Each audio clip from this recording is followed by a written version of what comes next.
Cicerón fue un ilustre filósofo, escritor, orador. Sus obras son numerosas. Una de las más interesantes es Disputaciones Tusculanas, donde aborda temas filosóficos como la muerte, el alma y la virtud. Continuando con el diálogo del libro primero, Cicerón intentaba persuadir a su interlocutor de que la muerte no solo no es un mal, sino incluso un bien. Para ello se dispuso a examinar lo que es en sí la muerte. Dice que unos piensan que es la separación del alma del cuerpo, otros creen que no hay separación, sino que el alma y el cuerpo fenecen juntos, y que el alma desaparece con el cuerpo. Esto creía el filósofo Diógenes de Apolonia, quien aparentemente era ateo. Entre quienes sostienen que el alma se separa del cuerpo, unos piensan que el alma se disipa al momento, como Epicuro, otros que permanece mucho tiempo, como los estoicos, y otros siempre, como Pitágoras, que asegura que el alma es inmortal y que el alma pasa de unos animales a otros. Sócrates, mediante el divino Platón, dijo sobre la muerte: ¿no es el separarse el alma del cuerpo? ¿No es lo que se llama morir ese apartamiento? De manera que de un lado el cuerpo queda solo y de otro el alma permanece lejos del cuerpo. ¿Qué otra cosa viene a ser la muerte? En cuanto a la naturaleza del alma, afirma que hay un gran desacuerdo. Empédocles piensa que el alma es la sangre que impregna el corazón. Para otros, una parte determinada del cerebro es la que domina sobre el alma. Otros, aunque no creen que el alma es el corazón o una parte del cerebro, piensan que el alma reside en uno de esos órganos. Y para otros, el alma es el soplo vital. El estoico Zenón piensa que el alma es el fuego. Empédocles, además de haber postulado los 4 elementos, también creía en la transmigración de las almas, no solo a animales, sino también a plantas. Así dijo: muchacho fui y muchacha en otro tiempo, fui planta, ave también, fui pez marino.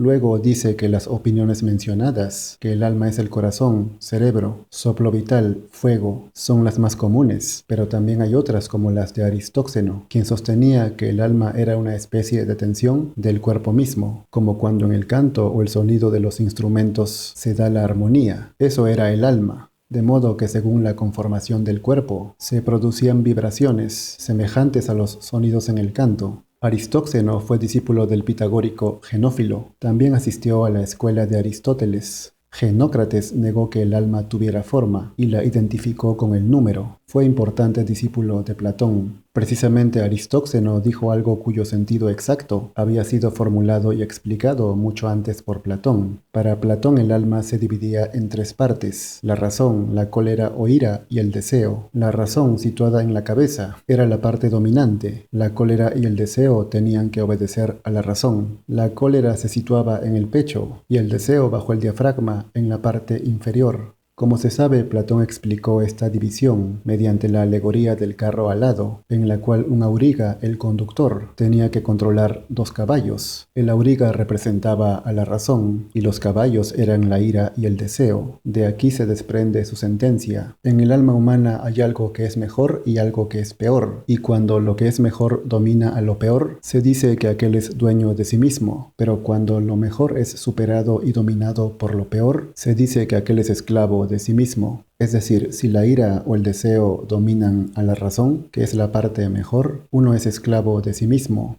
También hubo otro personaje, Diciarco de Mesina, geógrafo, que afirmó que el alma no existe en absoluto, que no significa nada y que no tiene sentido hablar de seres animados, es decir, de seres con alma, que ni el hombre ni los animales tienen alma o soplo, y que esa fuerza que nos permite actuar o tener sensaciones se halla en todos los cuerpos vivos y depende completamente del cuerpo. Para él no existe otra cosa que no sea el cuerpo. Aristóteles, por su parte, después de haber admitido los 4 elementos formulados por Empédocles, postuló la existencia de un 5º elemento, del que se compone la mente. Él cree en realidad que pensar y prever, aprender y enseñar, descubrir algo nuevo y recordar tantas cosas, amar y odiar, desear y temer, sufrir y alegrarse, así como las actividades semejantes, se hallan y dependen de este 5º elemento especial, el cual expresa una especie de movimiento continuo y perenne. Por último menciona a Demócrito, quien decía que los átomos son los principios de todas las cosas, que son infinitos y que se mueven en giro, y van por el universo y de ellos se forman los 4 elementos. Incluso el alma está formada de estos átomos. Esto lo indica Diógenes Laercio en su Vida de los filósofos más ilustres. De este modo, Cicerón, habiendo descrito estos pensamientos de los antiguos, declara que solo una divinidad podría saber cuáles de estas opiniones es verdadera. Sin embargo, no se requiere saber cuál es la verdadera para concluir que la muerte no es un mal, o incluso que ella es un bien, pues si el alma es corazón, sangre o cerebro, por ser algo corporal, perecerá junto con el cuerpo. Si es soplo vital, se disipará. Si es fuego, se extinguirá. En cuanto a Dicearco, que indica que el alma no existe, obviamente no sucederá nada ni tendrá que desaparecer, ya que no existe. Dice Cicerón, según todas estas opiniones, después de la muerte no hay nada que nos pueda atañer, porque junto con la vida se pierde la capacidad de sentir, y a quien carece de sensación, no hay nada que le pueda interesar en modo alguno.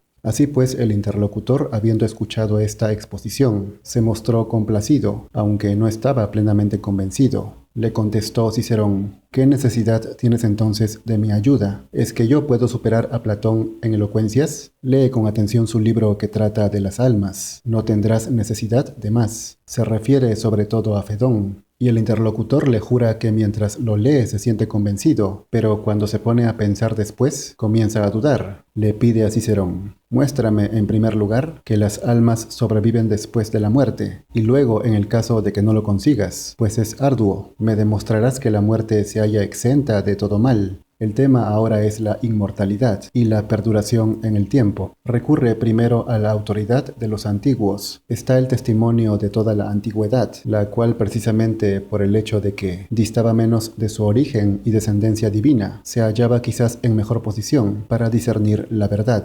En efecto, los antiguos estaban más cerca del origen de las cosas. Cuanto más antiguo sea, tanto más cerca estará de la verdad, que está en el principio. Por eso, con el transcurrir del tiempo, se ha ido perdiendo la conciencia. Dice que aquellos antiguos creían que luego de la muerte el hombre no se destruía por completo, y por eso existían ceremonias para sepultar a los muertos y ritos funerarios considerados sagrados, cuya violación era duramente castigada. Asegura que esto no hubiera sido así si en sus mentes no se hubiera encontrado firmemente establecida la convicción de que la muerte no es un aniquilamiento que elimina y destruye todo, sino una especie de migración y cambio de vida, que en los varones y mujeres ilustres solía ser una guía que conducía al cielo, mientras que en los demás el alma permanecía vinculada a la tierra, pero seguía existiendo.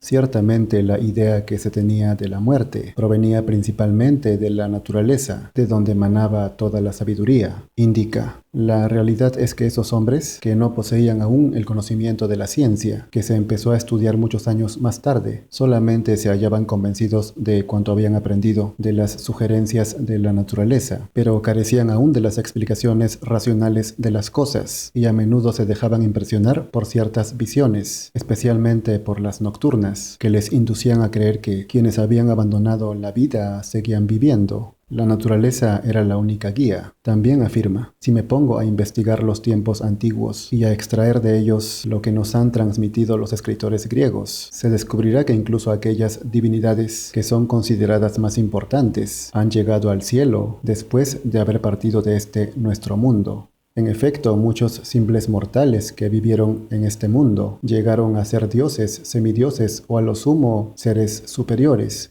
La espiritualidad, la santidad, la virtud son caminos para llegar a la divinidad.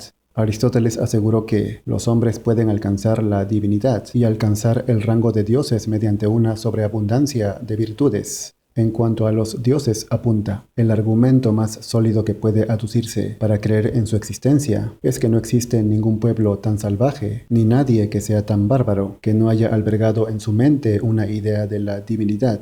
Es cierto, desde un pueblo tan culto como los griegos, desde Atenas hasta los más salvajes como las sectas caníbales, han creído en uno o varios dioses. Prosigue, todos los hombres creen en la existencia de una fuerza y una naturaleza divinas, convicción que no viene originada por conversación o consenso humano. Ahora bien, en toda cuestión, el consenso de todos los pueblos debe ser considerado una ley de la naturaleza. Luego se refiere a aquellos que dieron su vida por una causa. Dice, pero ¿qué debemos pensar que han tenido en sus mentes en nuestra patria? Tantos varones que han perdido su vida por ella, que su nombre se ciñera a los límites estrictos de su vida. Nadie se expondría nunca a la muerte por su patria, si no tuviera esperanza de alcanzar la inmortalidad. Temístocles podría haber llevado una vida tranquila. Epaminondas podría haber hecho lo mismo. En efecto, cada cual que sacrifica su vida por una causa común, lo hace pensando en un más allá, ya sea de la vida o del tiempo que vivió. Ser recordado y honrado por la posteridad, de alguna manera quiere ser inmortal. Pero ¿por qué hablar de los poetas? También los escultores quieren ser famosos después de la muerte. ¿Por qué otra razón si no esculpió Fidias su efigie en el escudo de Minerva, aunque no le estaba permitido inscribir su nombre? Y nuestros filósofos no ponen sus nombres precisamente en los libros que escriben sobre el desprecio de la gloria.